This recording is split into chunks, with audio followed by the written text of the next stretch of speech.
Hello students, welcome back. Now let's go to section 3, expected value and standard deviation of a random variable. What is expected value? Well, it's defined like this. Expected values are often called probability mean.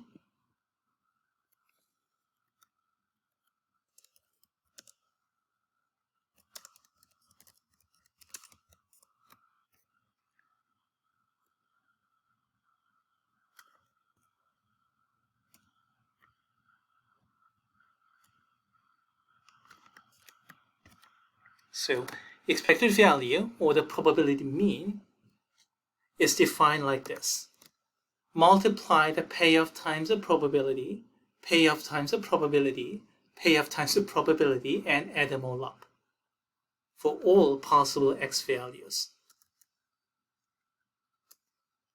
For finite random variables, it's like this: x1 times p1 plus x2 times p2 plus x3 times p3, and so on and so forth, and then eventually xm times pm, the last one. Now the variance is defined in similar fashion. Mu is the probability mean, or expected value. So xi minus mu, so we take the deviation. How much the payoff is away from the expected value. And then instead of just multiplying the probability and then adding them up, we take the square to make everything positive. If I don't square and then just calculate, you're going to get 0 because pluses and minuses will cancel each other out. By taking squared, I force everything to positive. And then adding them up, I get the probability variance and take the square root of it, and I get probability standard deviation. By the way, this probability works as the weighting. So frequency over the total number. So basically, this formula is not too different from, as a matter of fact, not different at all from calculating the population variance and population standard deviation formula for those descriptive statistics we studied back in, back in week 2 and week 3, I think. Did we do this in week 1? I think week 2, partly week 3. So deep down, they're the same thing. And not surprisingly, because, deep down they're the same thing, we use the same expressions. Mu for expected value, and use the term mean, and sigma for standard deviation. Calculating all those, well, if you know the probability mass function, it is just calculator work.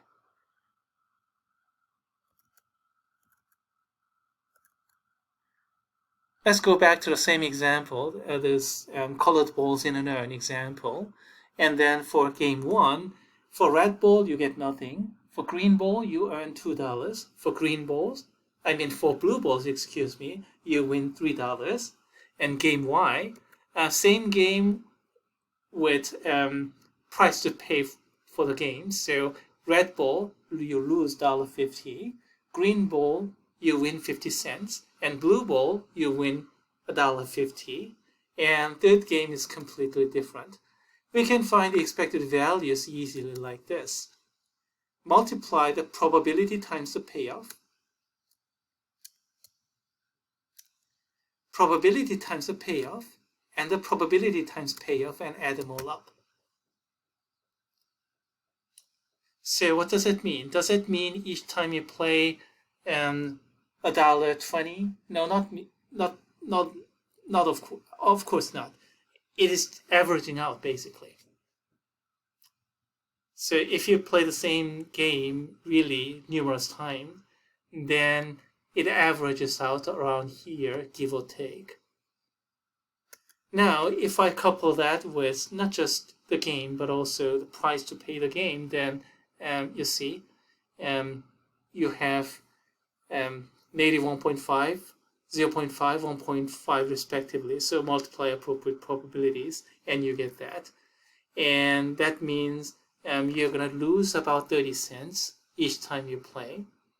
And please note the difference between this and that is precisely 1.5, the price to pay the game. So each time you play game X, then you expect it to win $1.20, but then again, each time you play, you have to pay $1.50. So, the net is losing 30 cents. You can do the expected value like this and then consider the payment later, or you can just embed those in and do the computation along with it, either way. And this one is, of course, completely different.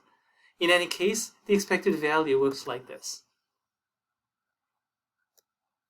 Now, how about the standard deviations?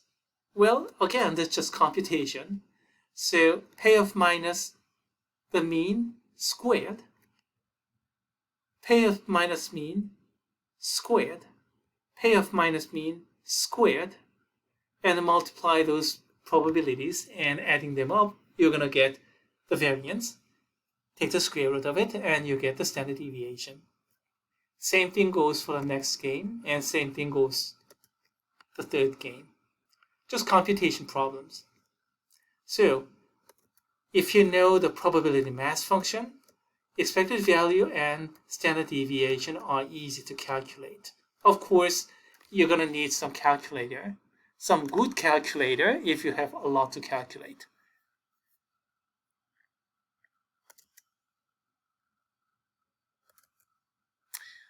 The probability mass function is given as follows, and find the expected value and the standard deviation. Well, expected value is easy. Probability times payoff, probability times payoff, probability times payoff, probability times payoff, and add them all up. That's the expected value.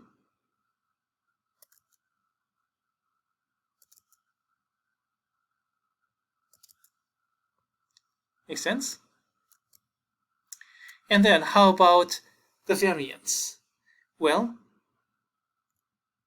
payoff minus the expected value squared, payoff minus expected value squared, payoff minus expected value squared, and weigh them accordingly with the probabilities. Add them all up, you're going to get the variance. Take the square root, you're going to get the standard deviation. Just calculator work, if you understand what they mean. And what do they mean, by the way? Expected value is something you're going to, expect to get, kind of averaging out if you play the game really a lot. Standard deviation measures, as before, as in lesson 2, it measures the spread. Big standard deviation, bigger spread. Smaller standard deviation, more concentration toward the mean. And you can see it because each time you're taking payoff minus mean squared. So if the square values are big, they tend to be big, then more spread. And if the square values are generally smaller, close to zero, then more concentration toward the mean.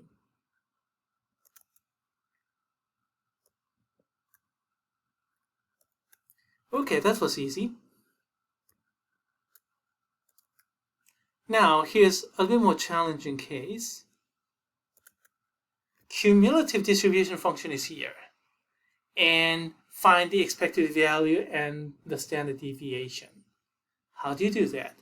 If you know PMF, then you can do it. Right? We went through all those formulas for expected value based upon the PMF, or the probability values times payoffs, and then all those are based upon PMF, probability mass functions.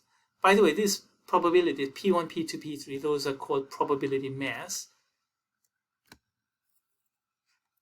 But here I don't have PMF, I have CDF instead.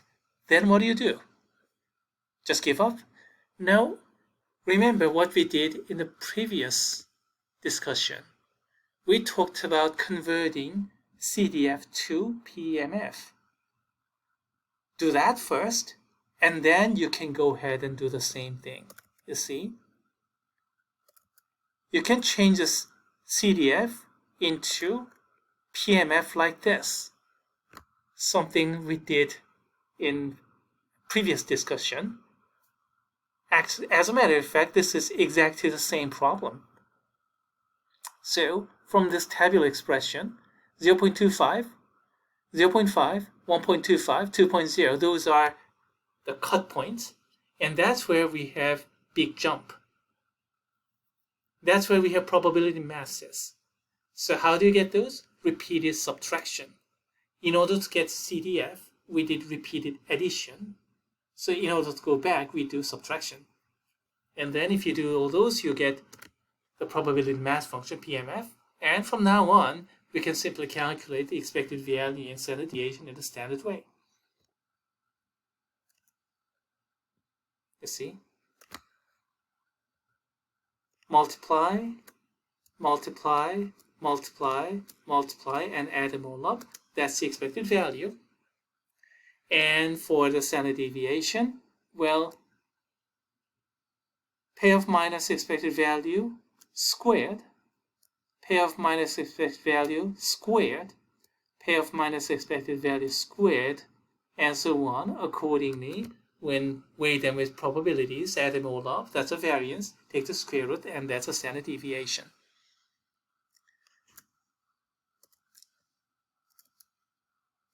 So the expected value problems and probability standard deviation computation problems will be, well, most definitely show up in the exam because those are simple and yet important. But if I slip in the CDF to PMF conversion as an intermediate step, suddenly that problem becomes hard. So beware.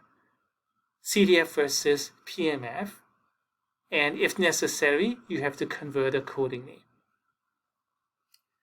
Let's see, that concludes all the important things for section 3. Is there one more thing to talk about? Standardization. Well, if you have a discrete random variable, actually it works for any random variable as well. If you set up a new random variable z as x minus mu over sigma, where mu is the expected value and sigma is the standard deviation, then it turns out that this new random variable z has a mean 0 and standard deviation 1. I'm not going to bother with the proof. I'll simply mention it as extremely important result that we'll be using over and over again for the second half of the course. And this formula here is going to be called the formula number 1. Number 1 in terms of level of importance. It goes really deep at this moment, so I'm not going to go there except just showing you this. Z is x minus mu over sigma. And that's about it. Let me see. Is there anything more that I have to talk about? Nope, absolutely not. Even though they all exist somewhere in the textbook, I'm not going to emphasize those too hard. How about these? If you're interested in the reason why we are using the same symbol for expected value versus population mean, well, here's a proof that they actually mean the same thing. So population mean means add up all the x values and divide by total size of the population. And we can redo that by regrouping same things over and over again, then same thing times frequency, and frequency times total becomes probability, so we end up with expected value. And for standard deviation, it's even more complicated, but it turns out, yes, population mean and population standard mean corresponds to probability mean and probability standard deviation, and they're related. And that's why we are using the same symbols for that. And that's where I'm going to stop. No more of those. I don't want to go too deep.